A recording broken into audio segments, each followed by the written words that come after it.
Hello guys, kain tayo lunch. Escabeche. Ang sarap ng aking escabeche guys. Ay, bag ko. Laki. Ah! Laglag na. Ang sarap.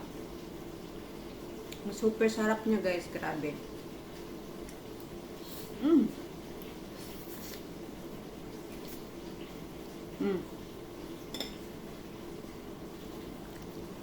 Kayo guys, kumain na ba kayo? Comment lang guys yung kumain na din dyan.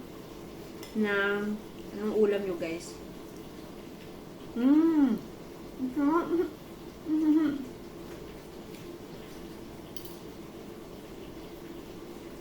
Dito ko na lang siya nilagay sa loob ng aking kanin nasa ilalim na aking bowl kasi bakit ininit ko kasi ito sa aking air fryer.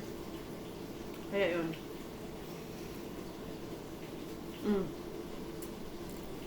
Init siya guys. Kaya hindi ko na kailangan ng microwave kasi ang aking air fryer ginagawa ko siyang microwave. Mainit din yung pagkain. Diyan ako nag-iinit ng pagkain. Madali lang din siya uminit.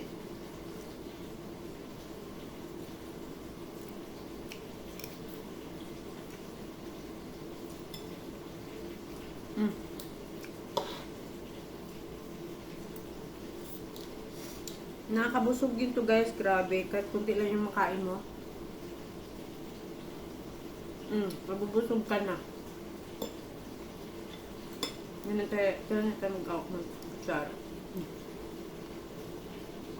Yung iba ganyan daw mag-awak ng kutsara guys. Maarty guys. Ganun daw.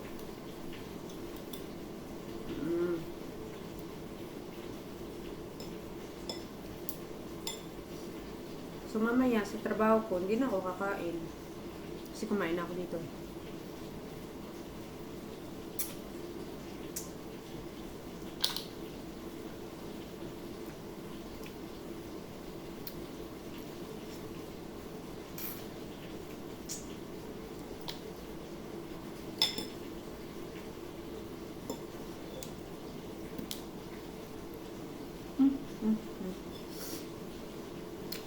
Grabe kagabi.